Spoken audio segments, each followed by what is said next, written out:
Për të gjetur sinusin dhe kosinusin e një këndi alfa në një trekëndësh këndrejt,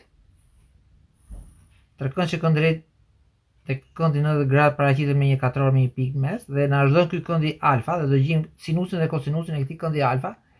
Ne do të imagjinojmë sikur kemi një dritë dielli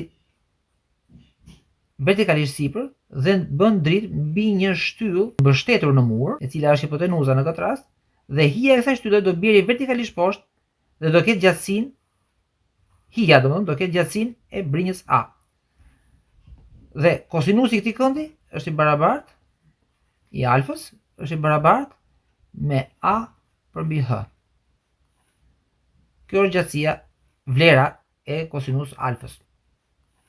Ndërsa për vlerën e sinus alfës, neve do marrim rastin tjetër kur diellin e kemi në perëndim dhe do lëshoj dritë tek shtylla e mbështetur në mur, muri është, po themi kjo, vija vertikale, dhe hija e kësaj shtylle do ketë gjatësinë e brinjës B. Domethënë gjatësinë që bën hije tek muri vertikal.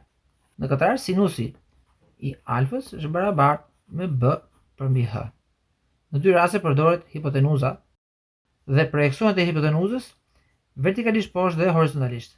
Dhe hija hipotetike që bën kjo hipotenuzë në drejtimin poshtë dhe anash. Nëse do kishim të dhënë këndin tjetër këtu, atëherë kosinus alfa do ishte B për mbi H dhe sinus alfa do ishte A për mbi H. Varet se cili kënd na është dhënë.